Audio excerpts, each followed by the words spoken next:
Que la paix et la grâce de Dieu soient avec vous. Amen.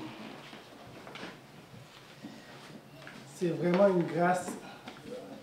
C'est vraiment une grâce de la part de Dieu de me trouver devant vous.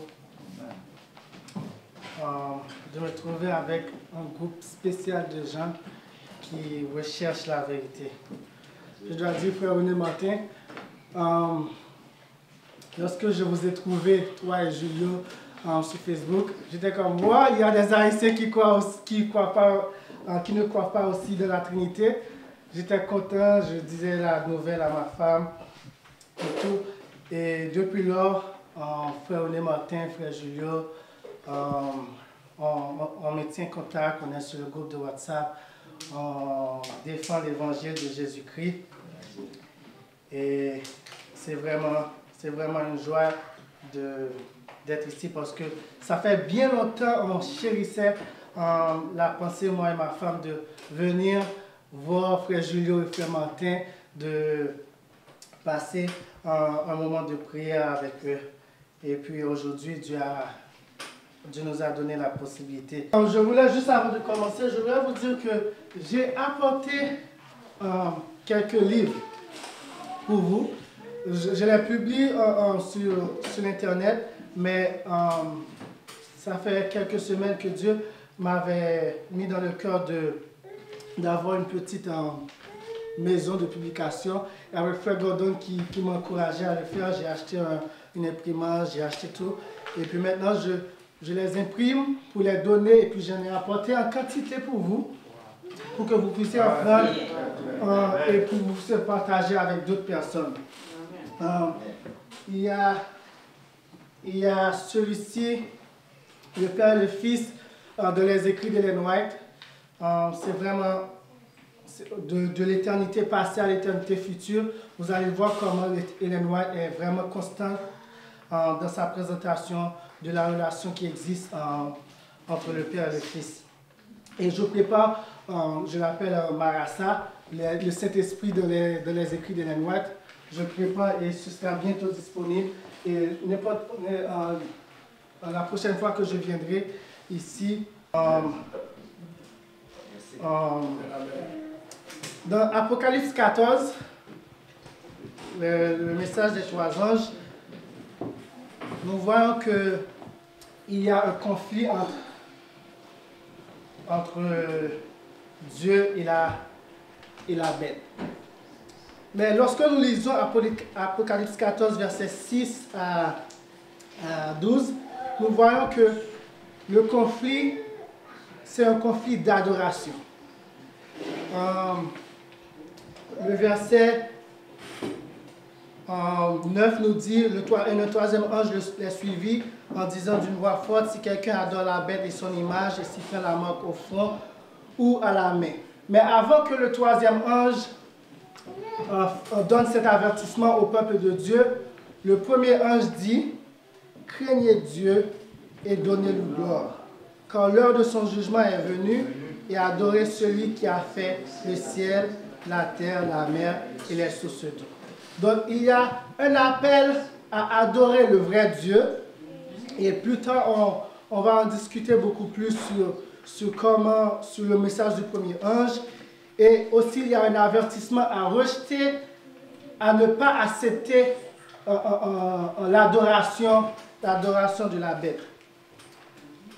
Et pour adorer le vrai Dieu, Jésus nous a dit qu'il est le chemin, la vérité et la vie. Nul ne vient au Père que par moi. C'est par son Fils que nous puissions non seulement aller vers le Père, mais nous puissions l'adorer. Dans Jésus-Christ, dans Jésus-Christ, page 11, je ne l'avais pas mis dans le PowerPoint, donc on va le lire. Dans Jésus-Christ, page 11, Ellen White nous dit, mais laissons de côté ces manifestations moins importantes pour contempler Dieu en Jésus. En regardant à Jésus, nous comprenons que c'est la gloire de notre Dieu de donner. Je ne fais rien de moi-même, affirmait le Christ. Le Père qui est vivant m'a envoyé et je vis par le Père. Je ne cherche pas ma gloire, mais la gloire de celui qui m'a envoyé. » Ces paroles mettent en évidence le grand principe qui est la loi de la vie pour l'univers. Le Christ a tout reçu de Dieu et il l'a pris pour le donner. Il en est ainsi du ministère qu'il exerce dans les parvis célestes en faveur de toutes les créatures. Par l'intermédiaire du Fils bien-aimé, la vie du Père se répand sur tous. Écoute, elle retourne par l'intermédiaire du Fils sous forme de louanges et de joyeux services. Nos adorations, nos louanges passent par l'intermédiaire du Fils pour aller vers le Père. Telle une vague d'amour vers la grande source universelle. Ainsi, à travers le Christ, le circuit bienfaisant est complet, représentant le caractère du grand donateur, la loi de la vie. C'est le circuit bienfaisant qui, la vie sort du Père, par l'intermédiaire du Fils, arrive à toutes les créatures de l'univers, pas seulement aux hommes. Toutes les créatures de l'univers, et en ayant la reconnaissance de ce que Dieu a fait pour nous, nous retournons, nous rendons grâce à Dieu par nos louanges, par nos adorations, par l'intermédiaire du Fils, et notre adoration retourne au Père. Et Philippiens 2, verset 11, Philippiens 2, verset 11, Philippiens 2, verset 11 nous dit, bien que c'est une réalité, surtout pour la fin des temps, mais elle est applicable à partir de ce qu'on vient de lire dans Jésus-Christ, page 11, on voit qu'elle est applicable depuis l'éternité. Nous lisons que, je commence au verset 10, « Afin qu'au nom de Jésus, tout ce qui est dans les cieux », je lis dans la version Steva, ça peut apparaître différent de la version seconde, « et sur la terre, et sous la terre fléchissent le genou, et que toute langue confesse que Jésus-Christ est le Seigneur, à la gloire de Dieu le Père. » Toutes nos louanges que nous allons adresser à Jésus-Christ, tout va être à la gloire de Dieu le Père. Et c'est pour cela que notre lecture du jour, Éphésiens 4, versets 7 à 15, je ne vais pas tout relire, mais je vais insister sur le verset 13, qui montre la réalité pour la fin des temps, que les dons que Jésus nous a donnés, juste en passant, le chapitre 4 nous dit que c'est Jésus qui nous donne les dons. Hein. Il a donné au verset 11, il dit, c'est lui qui a établi les uns apôtres. Et lorsque nous allons dans 2 Corinthiens 12, nous voyons que l'Esprit a donné les uns apôtres. Si vous voulez faire la comparaison. Juste pour voir que Christ nous donne les dons à travers son Esprit, par son Esprit. Au verset 13, il dit, jusqu'à ce que nous soyons tous parvenus à l'unité de la foi et de la connaissance du Fils de Dieu. C'est une réalité pour la fin des temps que nous parvenons à l'unité de la foi, mais aussi à la connaissance, à une vraie connaissance, à une connaissance totale, véritable du Fils de Dieu. Au verset 14, il nous a donné la raison pour que nous ne soyons plus des petits-enfants, flottant et emportés ça et là à tout vent de doctrine, par la tromperie des hommes et par leur adresse à séduire artificieusement. Car nous voyons que les hommes peuvent séduire. Ils ont la philosophie qu'ils utilisent que nous avons lu dans Colossiens 2, verset 8, qui nous a donné un avertissement pour que nous ne tombions pas dans leur séduction. Et au verset 13, il est non seulement pour avoir la connaissance du Fils de Dieu, mais pour que nous parvenions à l'état d'homme fait, à la mesure de la stature parfaite de Christ. Et comment pouvons-nous arriver à la mesure de la stature parfaite de Christ? 2 Corinthiens 3, verset 17 et 18. Or, le Seigneur est l'Esprit. Et où est l'Esprit du Seigneur, là est la liberté. Au verset 18, Ainsi nous tous qui, le visage découvert, contemplons comme dans un miroir la gloire du Seigneur.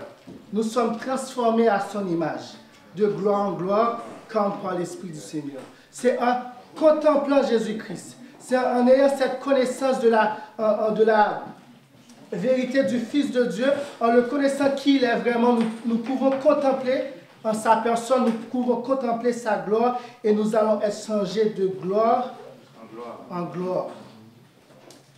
Donc c'est ma conviction personnelle que nous devrions connaître qui est le Fils, premièrement, car c'est le Fils qui va nous révéler le Père. Il dit dans Matthieu 11, verset 27, « Toutes choses m'ont été données par mon Père, et nul ne connaît le Fils que le Père, et nul ne connaît le Père que le Fils, et celui à qui le Fils aura voulu le faire connaître. » Luc 10, verset 22 nous dit la même chose. « Toutes choses m'ont été mises entre les mains par mon Père, et nul ne connaît qui est le Fils que le Père, ni qui est le Père que le Fils, et celui à qui le Fils le voudra révéler. » Jean 1, verset 18 nous dit « Personne ne vit en jamais Dieu. Le Fils unique qui est dans le sein du Père est celui qui nous l'a fait connaître. » C'est ma conviction personnelle que nous devrions connaître, étudier, savoir qui est Jésus-Christ pour que nous puissions avoir la révélation du Père. Juste avant d'entrer d'emblée dans le sujet, nous allons prier, chers amis. Amen. Notre Père qui est aux cieux, nous voulons te remercier parce que tu nous as réunis ici pour ouvrir ta parole, pour l'étudier et pour que tu puisses nous révéler ton Fils. Efface-moi complètement et que ton esprit puisse me contrôler et que ton esprit puisse travailler dans le cœur de chaque personne qui est ici et que nous soyons remplis de la connaissance de ta parole. Nous t'en prions ainsi, non parce que nous sommes bons, mais au nom de Jésus-Christ, ton seul Fils engendré, lui qui vit, qui est au siècle des siècles. Amen. Lorsque nous lisons les 4 évangiles, nous allons remarquer que Jésus n'a jamais réclamé le titre de Dieu. Vous pouvez passer toutes les pages, vous n'allez jamais voir Jésus dire « Je suis Dieu ». Jésus n'a jamais réclamé être Dieu selon les récits des évangiles. Mais il a réclamé à plusieurs reprises que Dieu était son Père et que lui était le Fils de Dieu. Dans Jean 8, verset 54, Jésus répondit, « Si je me glorifie moi-même, ma gloire n'est rien. C'est mon Père qui me glorifie, lui dont vous dites qu'il est votre Dieu. » Donc Jésus dit, c'est mon Père qui vous glorifie, et ces personnes que j'appelle mon Père, les Juifs l'appelaient Dieu, leur Dieu. Les Juifs croyaient en un seul Dieu. Et Jésus était en train de leur dire que ce seul Dieu en qui ils croyaient était son Père. Et leur croyance se fondait sur Deutéronome 4, verset 6. « Écoute Israël, l'Éternel votre Dieu est un seul Dieu. » Dans Jean 5, verset 17 à 18, on lit ceci. « Mais Jésus leur dit, « Mon Père travaille jusqu'à maintenant et je travaille aussi. » À cause de cela, les Juifs cherchaient encore plus à le faire mourir. Non seulement parce qu'il violait le sabbat, d'après les pharisiens, mais encore parce qu'il appelait Dieu son propre Père, se faisant lui-même égal à Dieu. Lisez les chapitres 5, 8 et 10 de Jean. Vous allez voir que Jésus ne faisait que revendiquer le fait que Dieu était son Père et que lui était le Fils de Dieu. Les Juifs comprenaient très bien dans quel sens Jésus appelait Dieu son Père. Leur conclusion fut la suivante. Si Dieu est réellement le Père de Jésus, alors Jésus est le Fils de Dieu. Et si Jésus est le Fils de Dieu, donc de nature, Jésus est Dieu. À cause de cela, Jean 10, verset 33, Jean nous dit, les Juifs lui répondirent, « Ce n'est point pour une bonne œuvre que nous te lapidons, mais c'est à cause de ton blasphème. » Pour les Juifs, Jésus faisait un blasphème. Et parce qu'étant homme, tu te fais Dieu. Ce n'est pas que les Juifs ne croyaient pas que Dieu avait un fils. Parce que le plus souvent, quand on parle du Fils de Dieu, on dit que c'est un enseignement du Nouveau Testament. Tournons la Bible de Proverbe 30, verset 4, nous allons voir que l'Esprit de Dieu enseignait déjà cette vérité. Proverbe 30, verset 4.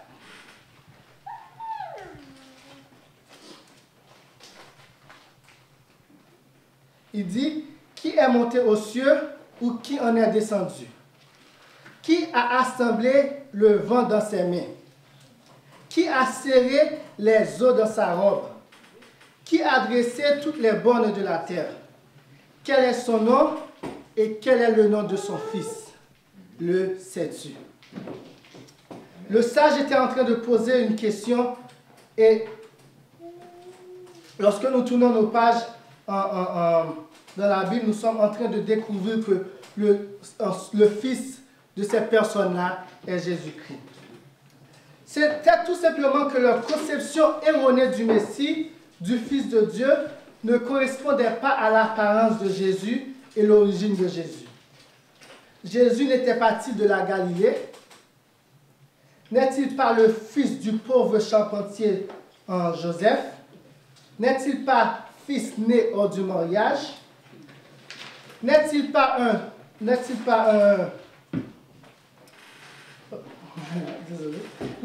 un pauvre Galiléen qui n'a même pas une maison où poser la tête?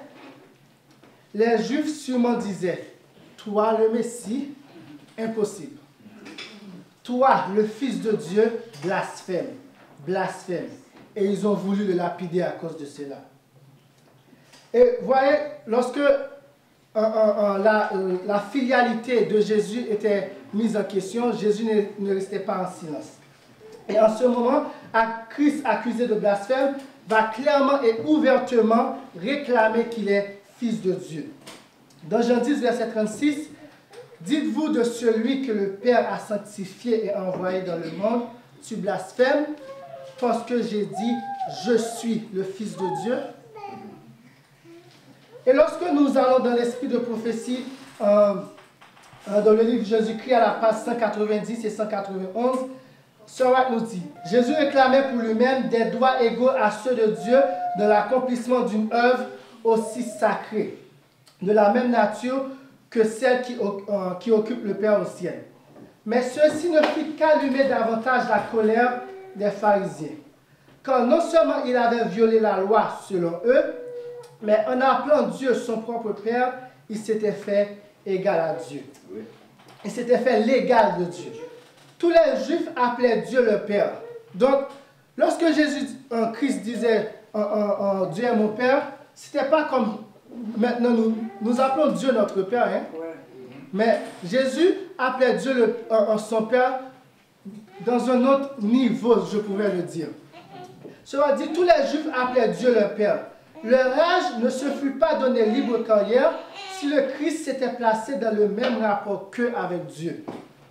Ils l'accusèrent de blasphème parce qu'ils avaient compris dans quel sens unique il se disait Fils de Dieu. C'est pour ça que j'ai titré le message Jésus-Christ, Fils de Dieu dans un sens unique.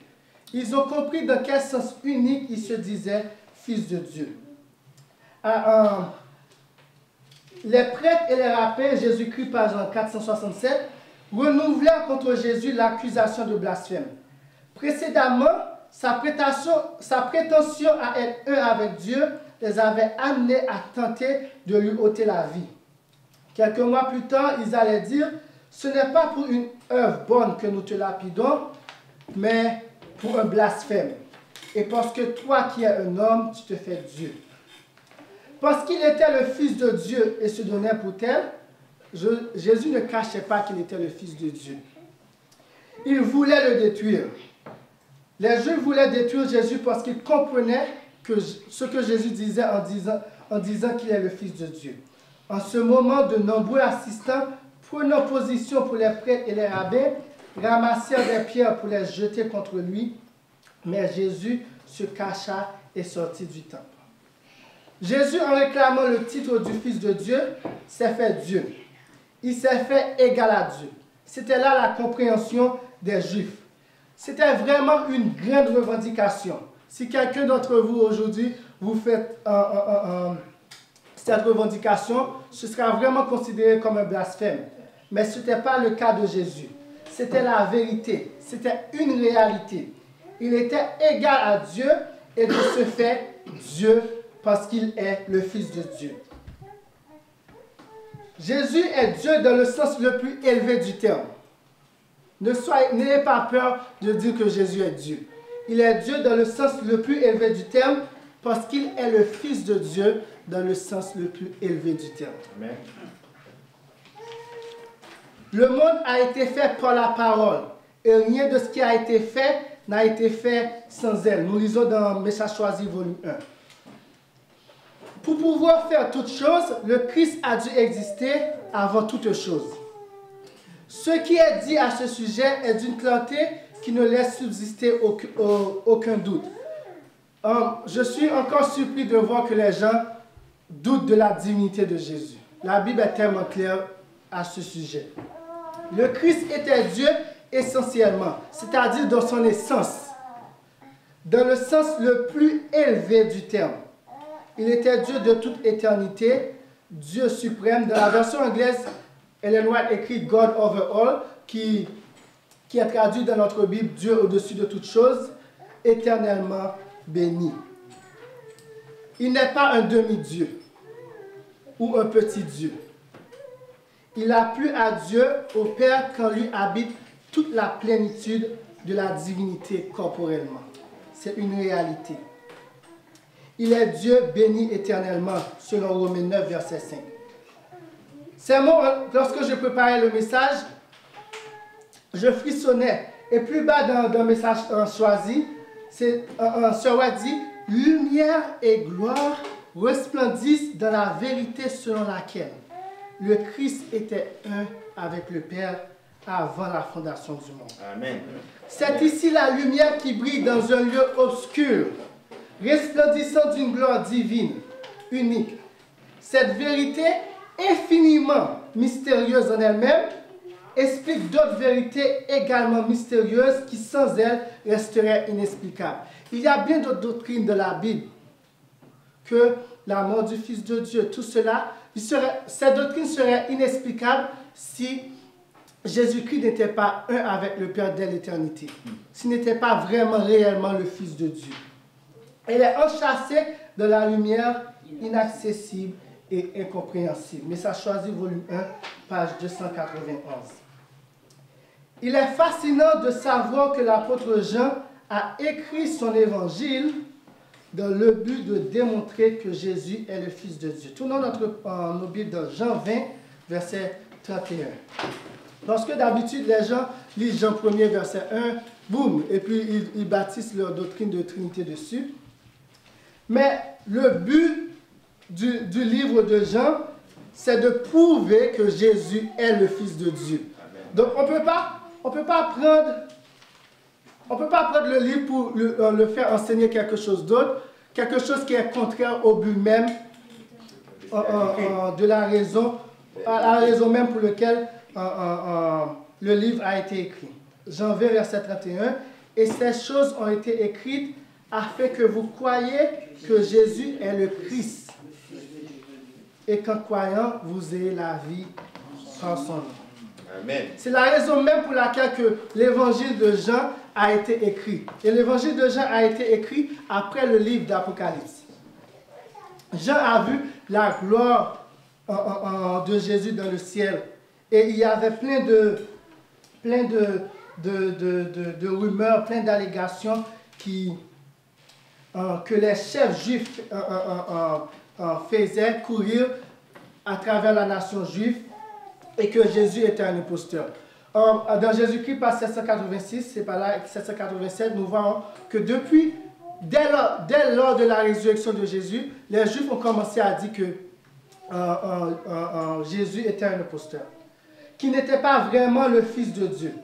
Car s'il était réellement le Fils de Dieu, il n'allait pas mourir. Vous entendez souvent cette argumentation. Mais Paul nous dit que Jésus a été déclaré Fils de Dieu avec puissance lors de sa résurrection des morts. Romains 1er, verset 4. Et selon l'esprit de sainteté, déclaré Fils de Dieu avec puissance par sa résurrection des morts, savoir Jésus-Christ notre Seigneur. La résurrection de Jésus-Christ prouve la filialité de Jésus avec son Père. Donc, dans quel sens Jésus est-il le Fils de Dieu? Est-ce que c'est le même sens que nous, lorsque nous appelons que Dieu est notre Père? Non. Dans un sens unique, comme nous l'avons lu dans la citation. Donc, il est important de savoir comment Jésus est Fils de Dieu et pourquoi cela fait de lui Fils de Dieu dans un sens unique. Nous allons tourner vers la parole de Dieu. La Bible, Louis II et la plupart des Bibles françaises traduisent le terme monogénèse en unique simplement. Mono qui signifie seul, unique, monostéréo, monogamie. Et il laisse tomber l'autre partie grecque qui est génèse qui signifie engendrer, né.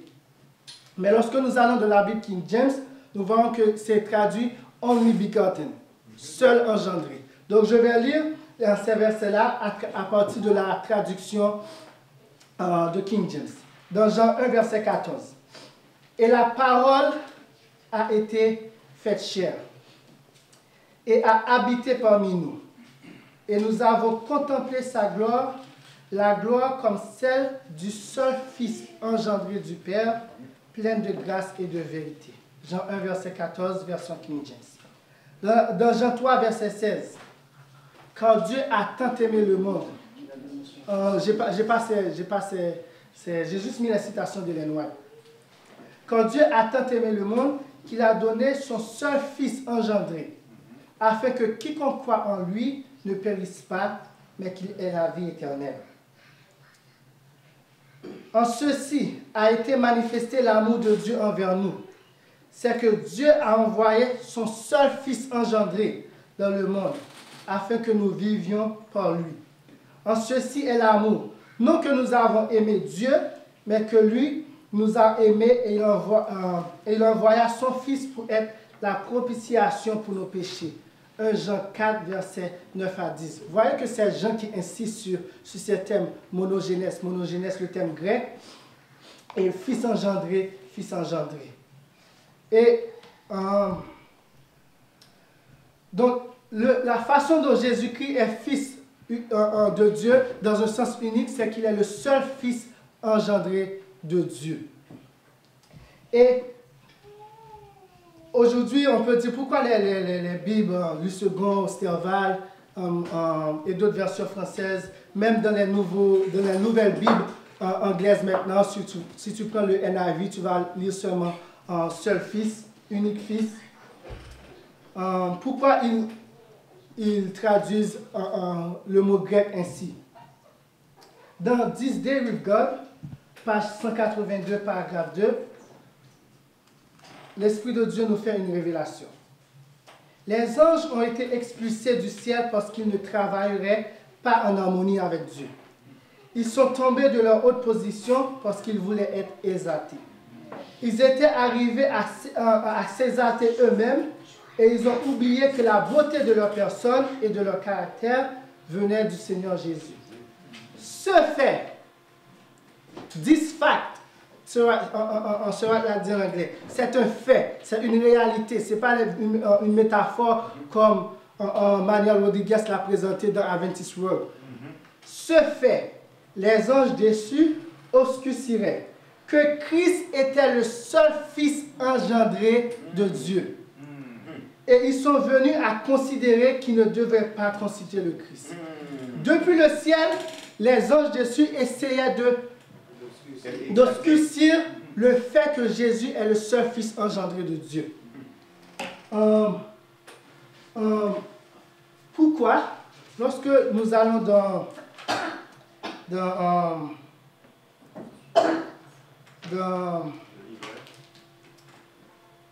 dans l'Histoire de la rédemption, page 13, je n'ai pas mis cette citation ici, désolé, Histoire de la rédemption, page 13, mais vous aurez le livre.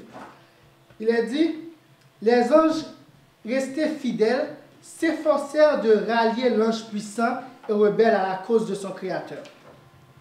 Ils justifièrent la décision de Dieu qui avait conféré les honneurs à Jésus. Et, avec force argument, ils essayèrent de convaincre Lucifer qu'il ne jouissait pas d'un honneur inférieur à celui dont il bénéficiait auparavant. Ils montraient clairement que Jésus était le Fils de Dieu et qu'il avait toujours siégé à la droite du Père. Les anges fidèles pouvaient démontrer que Jésus était le Fils de Dieu, même avant que nous soyons créés là. Mais les anges déchus essayaient d'obscurcir ce fait, cette réalité que Jésus était vraiment, réellement le Fils engendré de Dieu. Donc, si il y a des hommes, des traducteurs qui n'ont pas bien traduit ce mot, c'est parce que, est-ce que vous pensez les anges qui ont essayé ça dans le ciel, les anges déchus, Satan ne va pas essayer la même chose sur la terre? Ils vont essayer la même chose sur la terre. Ils vont essayer d'obscurcir ce fait, cette réalité que Jésus est le seul Fils engendré de Dieu. Nous voyons dans Jean 1, verset 14, que la parole qui a été faite chair est le seul Fils engendré du Père. Cette parole était au commencement avec Dieu. Et il nous a dit, dans Jean 1, verset 1 à 3, au commencement était la parole. Et la parole était avec Dieu. Et la parole était Dieu. Celui-ci était au commencement avec Dieu. Toutes choses ont été faites par lui. Et rien de ce qui a été fait n'a été fait sans lui. Donc Jésus, la parole, était le Fils engendré du Père dès le commencement. Ce n'est pas à Bethléem que Jésus est devenu Fils de Dieu. C'est avant même la création de toutes choses que Jésus était le Fils engendré de Dieu. Depuis les jours éternels, avant la création de toutes choses. Et cette vérité est enseignée dans Michée 5. Michée 5, verset 1er. Dans ma version, c'est verset 1er. Je ne sais pas pour le second. Parce que je vois que dans King James, c'est verset 2. Michée 5, verset 2, verset 1er. Verset 2 dans ma version. Mais toi, Bethléem Ephrata, qui est petite entre les milieux de Juda, de toi sortira celui qui doit être dominateur en Israël. Ses origines sont d'ancienneté dès les jours éternels. Amen. Voyons ce que l'esprit de prophétie nous révèle concernant l'engendrement du Fils de Dieu. Dans Sign of the Times, 30 mai 1895, nous lisons: Quand Dieu a tant aimé le monde qu'il a donné son seul Fils engendré. Sir White va commenter sur l'engendrement de Jésus-Christ. Pas un fils par création, comme l'étaient les anges, ni un fils par adoption, comme l'est le pécheur pardonné, mais un fils engendré selon l'empreinte de la personne du Père, et dans tout l'éclat de sa majesté et de sa gloire. Égal à Dieu en autorité, en dignité et en perfection divine. En lui habitait corporellement toute la plénitude de la divinité. On peut apprendre plusieurs choses dans cette citation. Premièrement, les anges sont des fils de Dieu par création. Lucifer, Gabriel, tous les autres sont des anges de Dieu, sont des fils de Dieu par création. Deuxièmement, les pécheurs pardonnés sont aussi des fils de Dieu, mais par adoption. On était fils de Dieu par création, nous avons donné notre paternité à Satan. Dieu a dû nous racheter par le sang de son Fils pour pouvoir nous adopter dans sa famille.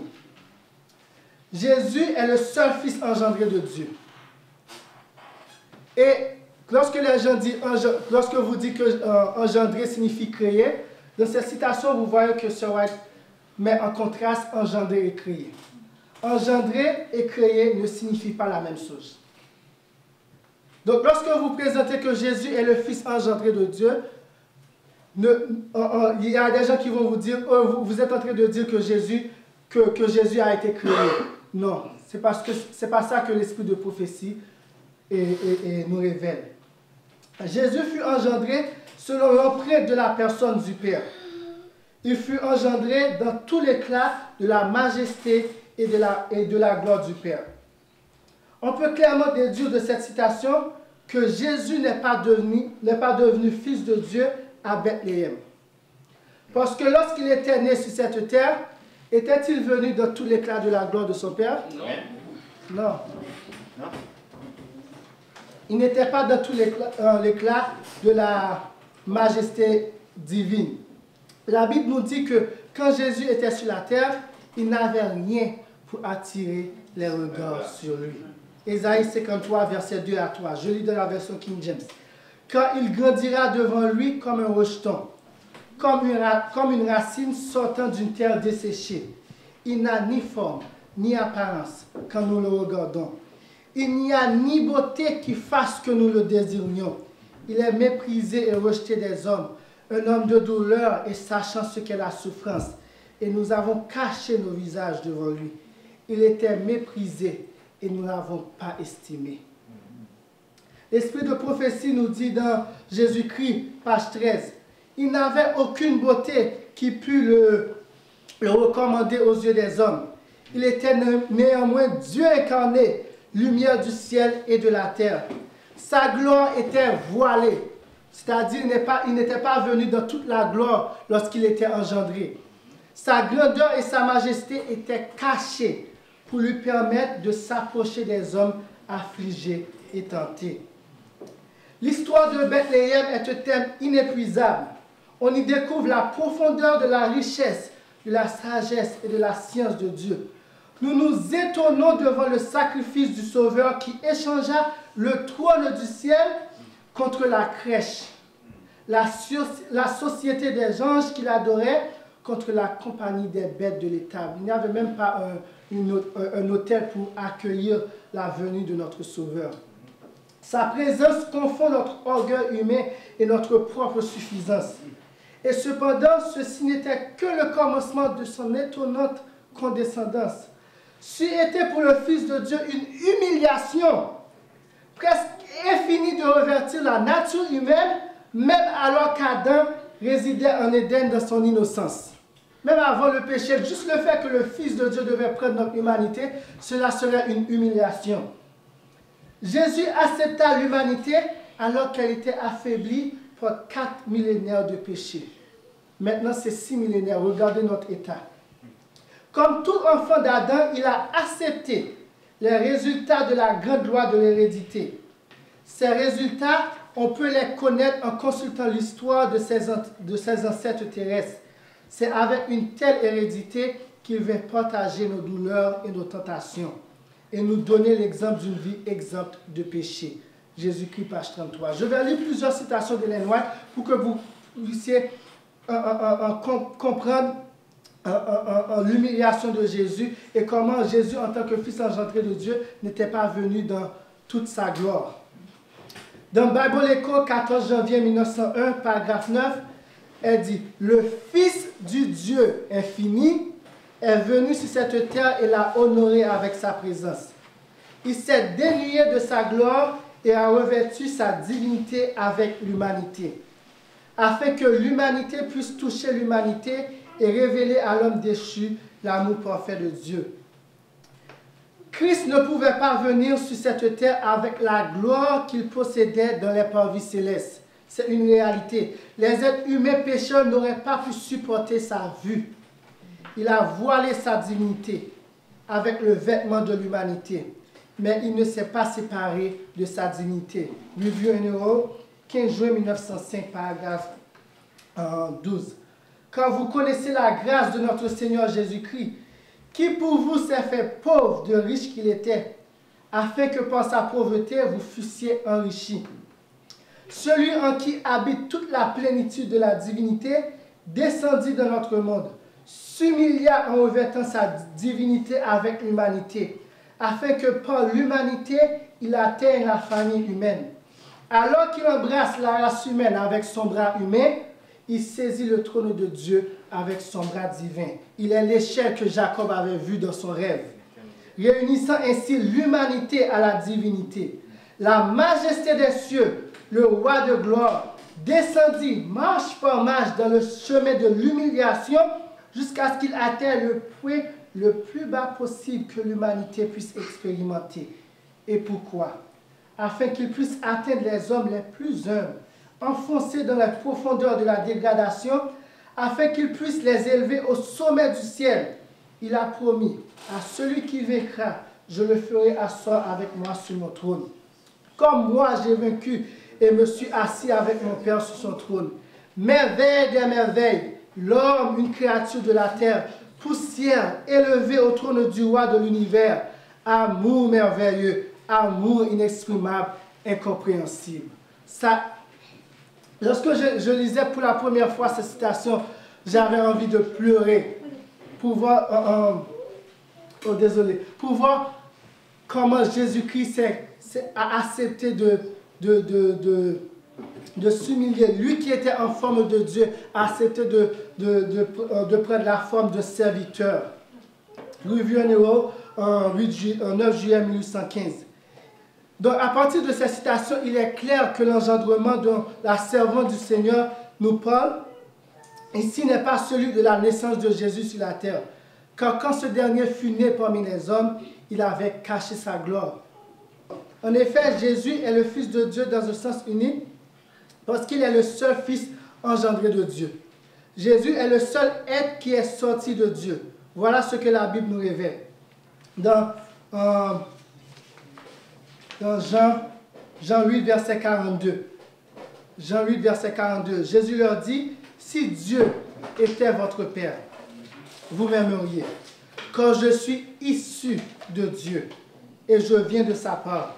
Car je ne suis pas venu de moi-même, mais c'est lui qui m'a envoyé. » Jésus était en train d'enseigner, il était dans une discussion avec les principaux juifs ici, comment il était le Fils de Dieu. Dans Jean 16, versets 27 à 28, il parlait avec les disciples avant de faire sa prière sacerdotale dans Jean 17. Il a dit, quand le Père lui-même vous aime, Jean 16, versets 27 et 28, parce que vous m'avez aimé et vous avez cru que je suis issu de Dieu. Je suis issu du Père et je suis venu dans le monde. Jésus est en train d'enseigner deux choses là. Il est sorti du Père, selon la version Louis II, et il est venu dans le monde. De nouveau, je quitte le monde et je vais au Père. De Jean 17, verset 8, je lis la version Martin. Quand je leur ai donné les paroles que tu m'as données, et ils les ont reçues. Et ils ont vraiment connu que je suis issu de Dieu, et ils ont cru que tu m'as envoyé. Jésus était en train de prier à son Père dans Jean 17, et il est en train de dire au Père, mais les disciples croient maintenant que je suis ton seul Fils engendré, que je suis sorti de toi, que je suis issu de toi, et que tu m'as envoyé. Et Jésus était content, il était dans la joie pour cela. Alors, deux naissances. Alors, deux naissances. Deux naissances d'engendrement. Le Fils de Dieu était une partie de Dieu lui-même. Et on voit cette citation, Shaw va dire, bien que le péché ait produit une fossé entre l'homme et son Dieu, la bienveillance divine a fourni un plan pour combler ce fossé. Et quel matériel a-t-il utilisé? Une partie de lui-même. Le Fils. Dieu a utilisé sa divinité pour engendrer en Jésus-Christ. L'éclat de la gloire du Père est venu dans un monde calciné et manqué par la malédiction, et dans son propre caractère divin, dans son propre corps divin, a comblé le gouffre et a ouvert un canal de communication entre Dieu et l'homme. Les fenêtres du ciel ont été ouvertes et les ondées de la grâce céleste en des flots de guérison sont venus dans notre monde enténébré. Oh, quel amour incomparable et inexprimable. Voyez-vous, à chaque fois que Sœur White parle de cela, elle est obligée d'exprimer sa joie, de dire quel amour incomparable, incompréhensible, inexprimable. Le Seigneur Jésus, Christ, le seul Fils engendré du Père, est vraiment Dieu en infinité, mais pas en personnalité. Parce que Dieu a utilisé une partie de lui-même, Dieu est infini. So, Jésus est vraiment Dieu en infinité. Amen. Il est réellement Dieu, 100% Dieu. Et Dieu dans le sens le plus élevé du terme. Mais dans la personnalité, il n'est pas le Père. Il n'est pas Dieu en personnalité. En personnalité, il est le Fils de Dieu. Amen. Deux personnages distincts. Le Père éternel, celui qui est humiliable, a donné son seul Fils engendré, a arraché de son sein celui qui a été fait l'empreinte de sa personne et l'a envoyé sur la terre pour révéler combien il aimait les hommes. Il est prêt à faire plus que nous ne pouvons demander ou penser. Un écrivain inspiré pose une question qui devait pénétrer profondément dans chaque cœur. Lui qui n'a pas épargné son propre Fils, mais qui l'a livré pour nous tous, comment ne nous donnera-t-il point aussi toutes choses avec lui? Tous ceux qui croient au Seigneur Jésus-Christ ne diront-ils pas, puisque Dieu, le Père éternel, a tant fait pour nous, comment ne pourrions-nous pas, par amour du Christ, lui montrer notre amour en obéissance à ses commandements, en obéissant à ses commandements, en accomplissant sa parole, en se consacrant sans réserve à son service. Si le sacrifice du Père et du Fils ne stimule pas un jet d'amour dans votre cœur pour obéir à la loi de Dieu, il n'y a rien que Dieu puisse faire pour vous. Parce que c'est cet amour qu'il a présenté, qu'il a démontré que bien que nous étions pécheurs, Christ est mort pour nous. Il nous a aimés le premier. Et dans Message choisi, volume 1, page 265, encore pour les gens qui disent que Jésus était devenu fils de Dieu seulement à Bethléem, elle dit, dans son humanité, il participait de la nature divine. Par son incarnation, il devint le fils de Dieu dans un sens tout nouveau. C'est-à-dire, il était fils de Dieu dans un sens ancien avant. L'ange avait dit à Marie, la puissance du Très-Haut te couvrira de son ombre. C'est pourquoi le Saint-Esprit, le Saint-Enfant qui naîtra de toi, sera appelé Fils de Dieu. Quoique fils d'une créature humaine, il devint le Fils de Dieu dans un sens nouveau. C'est ainsi qu'il se tient en ce monde, Fils de Dieu, en même temps qu'allié à la race humaine par sa naissance. Bon, de jolies vérités que l'esprit de prophétie nous est en train de faire voir. Les Écritures indiquent clairement la relation qui existe entre Dieu et le Christ. Et elle donne une idée également très nette de la personnalité et de l'individualité de chacun d'eux. Sœur White va citer Hébreux 1, verset 1 à 5. Après avoir autrefois, à plusieurs reprises et de plusieurs manières, parlé à nos pères par les prophètes, Dieu, dans ces derniers temps, nous a parlé par le Fils, qu'il a établi héritier de toutes choses, par lequel il a aussi créé le monde, et qui étant le reflet de sa gloire et l'empreinte de sa personne, et soutenant toutes choses par sa parole puissante, a fait la purification des péchés et s'est assis à la droite de la majesté divine dans les lieux très hauts. Devenu d'autant supérieur aux anges qu'il a hérité de noms plus excellents que le leur. Quand auquel des anges Dieu a-t-il jamais dit, tu es mon fils, je t'ai engendré aujourd'hui. Et encore, je serai pour lui un père et il sera pour moi un fils. Sera à citer Hébreux 1, verset 1 à 5, et elle va dire, Dieu est le Père du Christ. Le Christ est le Fils de Dieu. Au Christ a été donné une position élevée. Lisez en Patriarche et Prophète, le premier chapitre, vous allez voir en tous ces détails-là. Histoire de la rédemption aussi. Et elle continue, elle dit, il a été fait l'égal du Père. Lorsque Jésus disait qu'il était l'égal du Père, qu'il était Fils de Dieu, ce n'était pas une prétention. le Père, il a été fait l'égal du Père. Tous les conseils de Dieu sont ouverts à son Fils. C'est ce conseil-là que Satan ne pouvait pas y entrer. C'est pour ça que le grand conflit a commencé. La grande controverse. Lisez l'origine du mal, chapitre 36, la tragédie des siècles, pour voir l'origine de la grande tragédie que nous sommes en train de vivre. Témoignage pour l'Église, volume 3, page 317. La fondation de la foi chrétienne est de croire que Jésus est le Christ, le Fils du Dieu vivant. Lorsque Pierre a dit « Tu es le Christ, le Fils de Dieu », Jésus a dit sur cette pierre, sur cette fondation, sur cette vérité solide, sur ce roc, je bâtirai mon Église. Sur le fait que je suis le Fils de Dieu, je bâtirai mon Église. Et la vérité est que les évangiles et les écrits des apôtres sont centrés sur le fait que Jésus est le Fils de Dieu. J'ai fait cet exercice de Matthieu à Apocalypse pour voir à chaque fois que Dieu ou bien les disciples ont mentionné le Fils de Dieu. On ne va pas lire tous les versets, je vais les citer pour vous.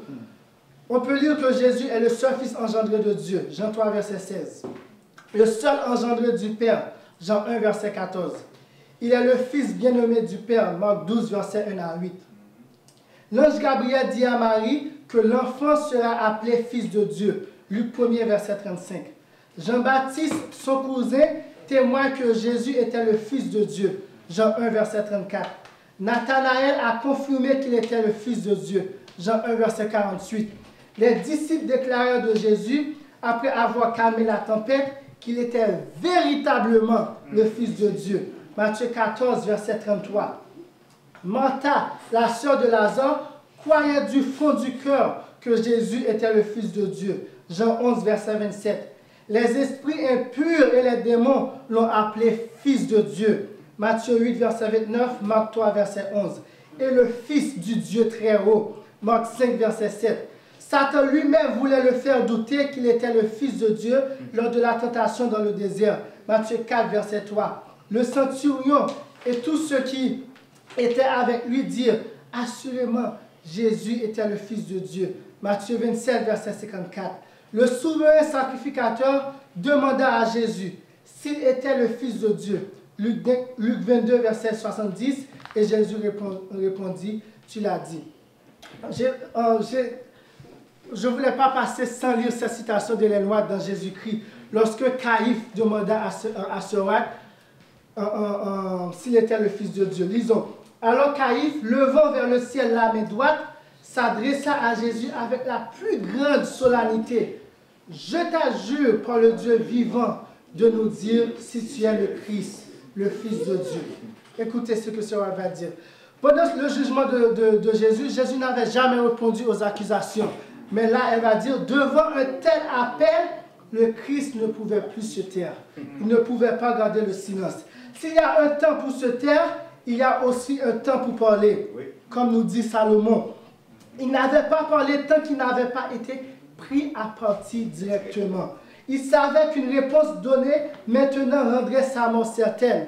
Aujourd'hui, mais l'appel venant de la plus haute autorité reconnue par la nation est fait au nom du Très-Haut, au nom du Dieu vivant. Le Christ ne voulut pas manquer au respect dû à la loi. D'autre part, sa relation avec le Père était en question. Cette relation que Seurat nous a dit dans Témoignage pour l'Église, volume 3, page 317, que Dieu est le Père du Christ, Christ est le Fils de Dieu. Cette relation était mise en question. Il ne pouvait pas garder le silence. Il devait donc attester clairement son caractère et sa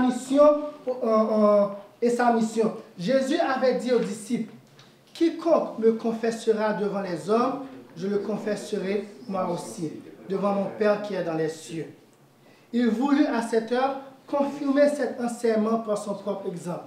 C'est pour cela que les disciples ont eu courage de propager, de proclamer que Jésus est le Fils de Dieu. Jésus l'a fait, leur maître l'a fait, et le maître n'est pas plus grand que le serviteur. Ils ont vu l'exemple du Sauveur. Toutes les oreilles étaient tendues et tous les yeux étaient fixés sur son visage. Tout le monde attendait la réponse de Jésus. Tandis qu'il répondait, tu l'as dit. Il l'a dit. Sous serment, Jésus a répondu à la question du souverain sacrificateur, du grand-prêtre, sous serment. Tu l'as dit, je suis fils de Dieu. Une lumière céleste parut éclairer sa figure lorsqu'il ajouta, de plus, je vous le déclare, vous verrez désormais le Fils de l'homme assis à la droite de la puissance de Dieu et venant sur les nuées du ciel. Un instant, la divinité du Christ éclata à travers le déguisement de son humanité. La divinité qu'il avait revêtie de son humanité, qu'il avait cachée pour que l'homme ne puisse pas voir, parce que l'homme ne pourrait pas vivre. À plusieurs reprises, Sir White nous disait que, dans plusieurs occasions, que la divinité flashait dans l'humanité de Jésus. Et c'était un de ces moments-là. Le souverain sacrificateur trembla devant le regard pénétrant du Sauveur. Ce regard semblait lire ses pensées secrètes et mettait son cœur en feu. Il ne put jamais oublier par la suite ce regard inquisiteur du Fils de Dieu persécuté. Amen. C'était sous serment, solennellement, que Jésus a répondu, tu l'as dit, je suis fils de Dieu. Jésus lui-même a confirmé qu'il était fils de Dieu, Jean 10, verset 36, Jean 11, verset 4.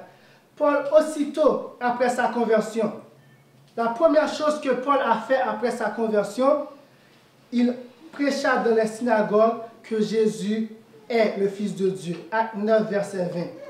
Il enseigna que Dieu a envoyé son propre Fils dans une chair semblable à celle du péché. Romains 8, verset 3. Et que Jésus a été déclaré Fils de Dieu avec puissance par la résurrection d'entre les morts selon l'esprit de sainteté. Romains 1, verset 4. Paul dit que son évangile, l'évangile du Fils de Dieu, Romains 1, verset 9, n'est pas de l'homme et qu'il n'avait consulté ni la chair, ni le sang, mais c'est par une révélation de Jésus-Christ qu'il a reçu. Galates 1, verset 11 et 16. Paul affirma que c'est Christ, le Fils de Dieu, qui vit en lui. Galates 2, verset 20. Il a déclaré que l'une des raisons, les dons de l'Esprit nous a été donnés, est pour que nous puissions parvenir à l'unité de la foi et de la connaissance du Fils de Dieu. Éphésiens 4, verset 13. Sylvain, Timothée, les collaborateurs de Paul ont aussi prêché que Jésus-Christ est le Fils de Dieu. 2 Corinthiens 1, verset 19. Pierre de même, 2 Pierre 1, verset 17. Et Philippe aussi, Acte 8, verset 37. L'apôtre Jean a confessé que Dieu a engendré Jésus et ce dernier, engendré de Dieu, est le Fils de Dieu. 1 Jean 5, verset 1. En effet, pour Jean, celui qui n'a pas le Fils de Dieu n'a pas la vie. 1 Jean 5, verset 12. D'après Jean, Dieu a envoyé son seul Fils engendré dans le monde. 1 Jean 4, verset 9. Et le Fils apparut pour détruire les œuvres du diable. 1 Jean 3, verset 8. En plus, celui qui ne croit pas que Jésus est le Fils de Dieu fait Dieu menteur. 1 Jean 5, verset 10. Mais celui qui croit que Jésus est bel et bien le Fils de Dieu a triomphé du monde. Vous voulez triompher du monde? Vous voulez avoir la victoire sur le monde, sur nos tentations, sur le péché, sur Satan? Croyez que Jésus est le Fils de Dieu. 1 Jean 5, verset 5. De ce fait, celui qui confesse que Jésus est le Fils de Dieu, Dieu demeure en lui et lui en Dieu. 1 Jean 4, verset 15. Jean nous laissa savoir que Jésus s'est présenté à l'église de Thyatire, la 4e des 7 églises d'Apocalypse, comme étant le Fils de Dieu. En dernier lieu, le Père lui-même déclara du ciel que Jésus, celui-ci, est mon Fils bien-aimé, en qui j'ai mis toute mon affection. Écoutez-le. Matthieu 3, verset 17 et Matthieu 17, verset 6. Frères et sœurs, écoutez-le. Écoutez le Fils bien-aimé du Père, vous qui croyez. Écoutez les enseignements qu'il nous a donnés par l'intermédiaire de ses apôtres. Écoutez-le, vous qui croyez qu'il n'y a de salut en aucun autre nom que celui du Fils de Dieu. Qu'il n'y a sous le ciel aucun autre nom qui a été donné parmi les hommes, par lequel nous devrions être sauvés. Écoutez Jésus. Écoutez ce qu'il dit à son sujet. Il dit, je suis le Fils de Dieu. Amen. Le Fils de Dieu nous invite à acheter de lui du collier pour oindre nos yeux, afin que nous voyions. Apocalypse 3, versets 15, 16, 17. Cela signifie que nous étions des aveugles. La question se pose, reconnaissons-nous que nous sommes aveugles ou nous allons dire comme les Laodicéens, je suis riche, je n'ai besoin de rien. Allons dans Jean 9, nous allons terminer, allons dans Jean 9. Nous allons voir l'un des miracles de Jésus. Un des miracles lorsque Jésus a guéri un aveugle né.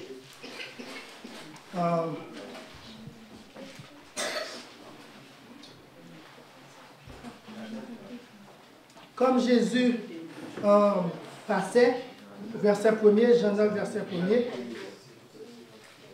vous y êtes, merci. Comme Jésus passait, il vit un homme aveugle dès sa naissance.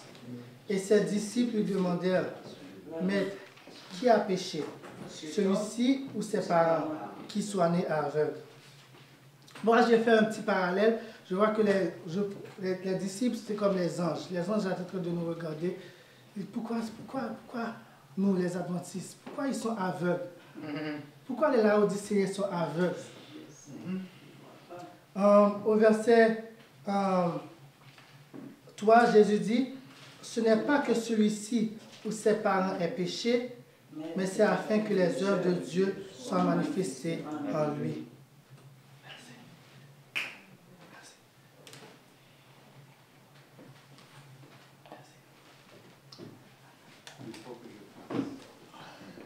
Ses parents, je fais un petit parallèle, représentent les pasteurs, les anciens, les leaders qui nous abattent, même vous, qui a été baptisé avec cette mauvaise conception du Fils de Dieu. Mais comme Jésus a dit que la maladie de cet homme devrait être utilisée pour manifester la gloire de Dieu, l'œuvre de Dieu, Dieu va utiliser notre aveuglement pour manifester ses œuvres, sa puissance, sa gloire en nous aussi. Amen. Au verset 6, je vais parler tout le chapitre, il dit, « Et en dit cela, il cracha à terre et fit de la boue avec sa salive. Et il oignit de cette boue les yeux de l'aveugle. » Il oignit, voyez-vous, c'est loindre. C'est comme Apocalypse 3, verset 17 à l'église de Laodicée. Le collier pour oindre vos yeux. C'est Jésus qui le possède. Lui seul sait comment nous guérir de notre aveuglement spirituel. Vous vous souvenez que Jésus avait guéri un autre aveugle, Bartimée? Il était aveugle aussi et Jésus avait envoyé les disciples aller le chercher pour venir vers Jésus. Mais dans ce chapitre, cela ne nous est pas relaté. On dirait que, j'assume que Jésus est allé vers lui. Et de même, Jésus est en train de frapper à la porte de nos cœurs. Dans Apocalypse 3, à l'église de Laodicée, il est en train de frapper. Il dit, je me tiens à la porte et je frappe. Si quelqu'un entend ma voix, j'entrerai chez lui et je souperai avec lui et lui avec moi. Et au verset 7, il lui dit, va et lave-toi au réservoir de Siloé, ce qui signifie envoyer. Il y alla donc et se lava et il s'en alla voyant clair. Il envoya se laver au réservoir de Siloé qui signifie envoyer. C'était l'œuvre de cet homme. Il devait démontrer la foi. S'il était resté là, il n'allait pas avoir de guérison. Nous aussi allons nous démontrer la foi. Et aussi, Siloé signifie envoyer. Si vous avez lu au verset 4, Jésus vient de dire, pendant qu'il est jour, il faut que je fasse l'œuvre de celui qui m'a envoyé. Il est celui qui a envoyé. Nous devons mettre notre foi en Jésus. Et pour pour faire beaucoup plus vite, nous allons au verset 35, Jean 9, verset 35. Toute la guérison est terminée, nous savons cette histoire, et les Juifs l'ont chassé. Au verset 35, Jésus a appris qu'il l'avait chassé, et l'ayant rencontré, il lui dit, « Crois-tu au Fils de Dieu ?» Jésus a ouvert ses yeux charnels. Il veut maintenant ouvrir ses yeux spirituels. Amen. De même pour nous. Jésus est en train de nous poser cette question, de poser à l'Église adventiste cette question, aux membres de l'Église adventiste cette question. Crois-tu au Fils de Dieu? Comment allons-nous répondre? Comment chacun de nous, moi, ma femme, vous tous qui êtes ici, comment allons-nous répondre? Est-ce que nous allons dire comme cet homme au verset 36, il répondit, « Qui est-il, Seigneur, afin que je croie en lui ?» Ou allons-nous dire, « Non, de quoi vous me parlez de Jésus, Fils de Dieu? Jésus est Dieu, Jésus est ceci, Jésus est cela. » Comment allons-nous répondre? Et au verset 38, Jésus dit, en verset 37, Jésus lui dit, « Tu l'as vu, et c'est lui-même qui vous parle. » Regardez la réaction de l'homme au verset 39. Au verset 38, désolé. Il dit, « Je crois, Seigneur. » Et il se prosterna devant lui. Allons-nous nous prosterner devant le Fils de Dieu? Allons-nous lui adorer et reconnaître qu'il est vraiment le Fils de Dieu, le seul Fils engendré de Dieu, le Fils unique de Dieu dans un sens unique? Ou allons-nous refuser? Cette réponse sera déterminée par chacun de nous, par la réaction que nous avons en recevant ce message. Ma prière pour vous, pour moi, pour chaque personne qui aura écouté ce message, c'est qu'il puisse répondre comme cet homme. Il puisse se prosterner, se mettre à genoux devant Jésus, devant le Fils de Dieu et l'adorer. Amen. Que le Seigneur vous bénisse. Amen. Amen. Amen. Amen. Amen.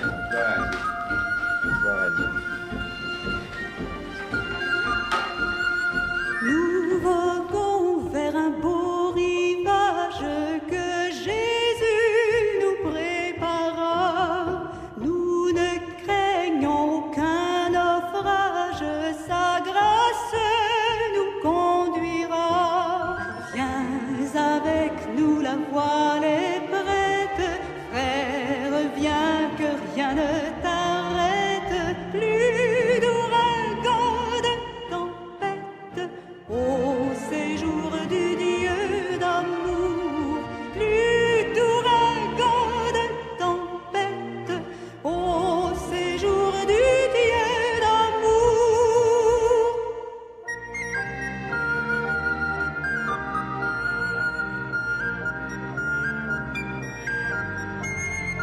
Pour notre céleste patrie, voici l'heure du départ.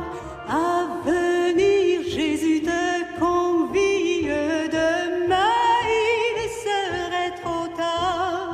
Viens avec nous, la voile est prête. Frère, viens que rien ne t'arrête. Plus d'ouragan, de tempête, au séjour du Dieu d'amour. Plus d'ouragan, de tempête, au séjour du Dieu d'amour.